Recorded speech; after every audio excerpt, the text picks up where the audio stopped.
A good rule of thumb is that any environment that consistently leaves you feeling bad about who you are is the wrong environment. Lori Helgo. Do you ever worry that if you fulfill your needs you will disappoint others?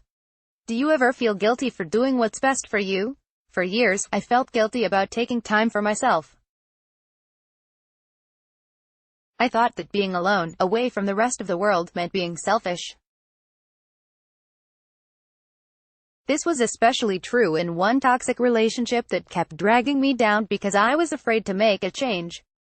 As a peaceful, compassionate person who's always been a good listener and a giver, I was drawn to his unstable and needy behavior, thinking that I could help him change for the better.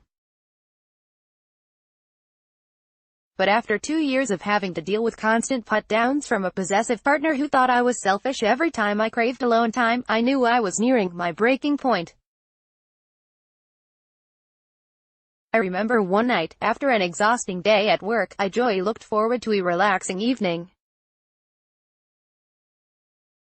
As I drove home, all I could think of was taking a hot bath, brewing a fragrant herbal tea, and putting on my favorite fluffy pajamas.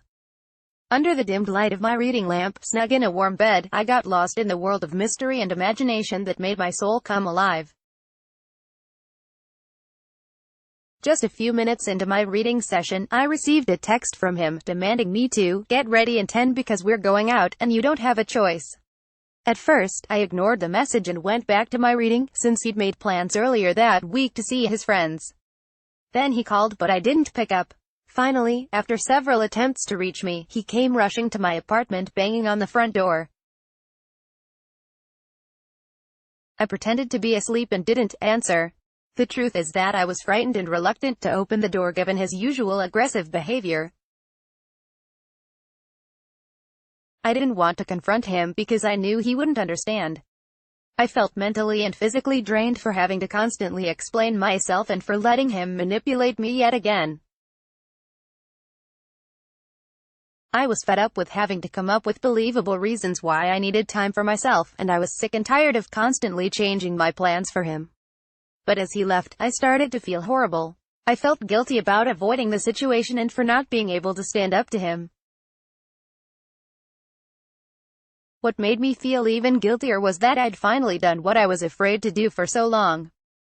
I'd listened to my inner guidance and done what was best for me.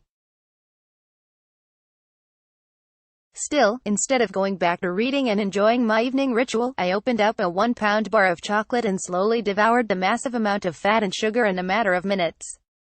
Instantly, I got back into my happy mood, thinking life was good again. But then, as the guilt of eating so much sugar slowly sank in, I found myself back at square one, feeling even worse. This happened over a decade ago, when I struggled with a blown sugar addiction.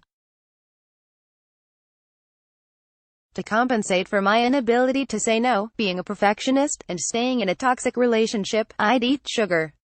A lot of it. I was so drawn to sweets and chocolate that I couldn't go a day without eating at least a whole bar. It was part of my daily routine and something I considered normal. Sugar was the answer to all my hardships. It was my biggest excuse for staying where I was and not doing anything about my life. Unsurprisingly, I struggled with self-blame, feeling that I was deeply flawed because I was an introvert. In childhood, I was ashamed of being regularly humiliated by my math teacher in front of the whole class and continuously bullied by some of my classmates and older students. Later on, the same guilt haunted me in similar ways, but as I grew older, it became a part of me, almost like a sickness. After that day, I decided to end the toxic relationship that made me doubt my worth and scarred me emotionally for years. I finally found the courage to confront the person who'd used blaming, shaming, and threatening to cover up all of his wrongdoings. Throughout our whole relationship, I apologized every time he hurt me because I felt guilty for making him feel bad. I tried so hard to be the perfect girl who never made mistakes, never spoke her mind, and never messed up. I found myself agreeing with everything while my conscience screamed the opposite. For so long, I tried to fix what was broken. I felt hurt, lonely, and betrayed. The truth is that I believed I was responsible for what he felt. for his actions, for how he saw me.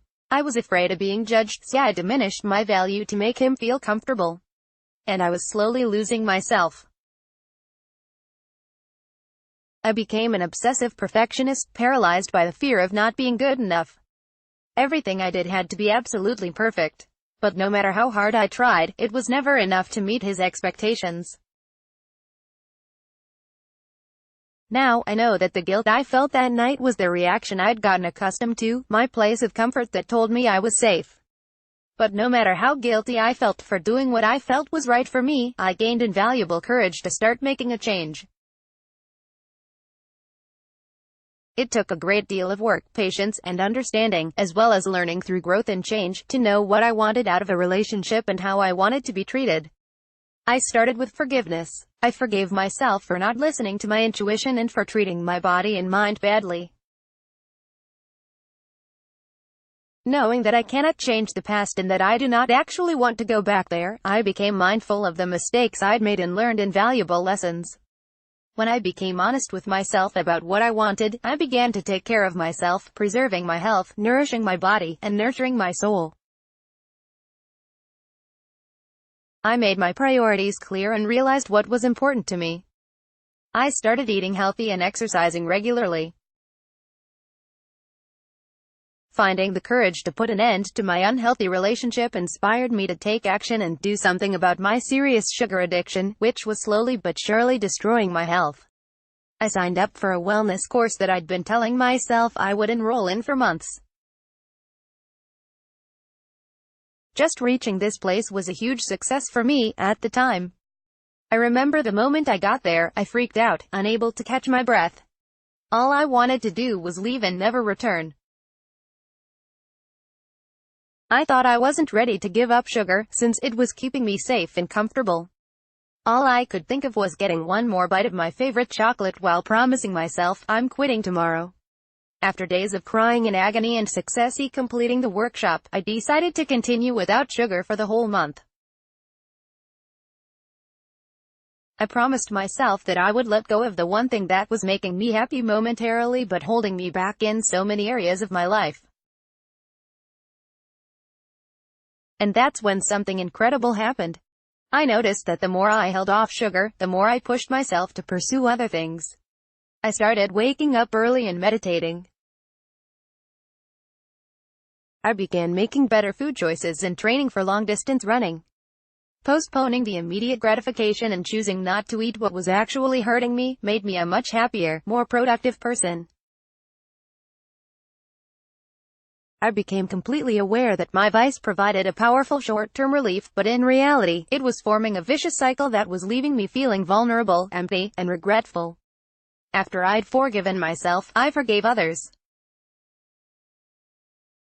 No matter how hard it was, I found the strength to forgive anyone who'd harmed me and asked for forgiveness of everyone I had unknowingly or deliberately wronged in the past. Forgiving someone means that you are letting go of bitterness and resentment toward that person. It doesn't mean that you need to contact them or continue having them in your life. Not at all. They don't even have to know, but in your heart, you know that you have no sourness left, only love and acceptance. And finally, I accepted myself for who I am and for having my own needs. I went back to reading daily and taking courses and certifications to better myself and improve my skills. I started trusting my innate needs and desires because I finally realized that it's up to me to decide how I spend my time and how much alone time I need. As introverts, we feel guilty for not talking enough, for not going out as often as we think we should, and for avoiding social situations because we need time alone. We often end up in toxic relationships because we give, we love, we care about other people's feelings, and we don't want to hurt anyone. But our alone time is so vital to our well-being that if we don't listen to our needs, we end up feeling frustration, resentment, and the inevitable fatigue that goes with them. Living life according to your own needs doesn't make you a selfish person. It's perfectly okay to spend time away from others, to fulfill your need to read, write, create, and explore. It's okay to want to be alone and to enjoy it. It's okay to do whatever you need to do to feel fulfilled, balanced, and connected to yourself.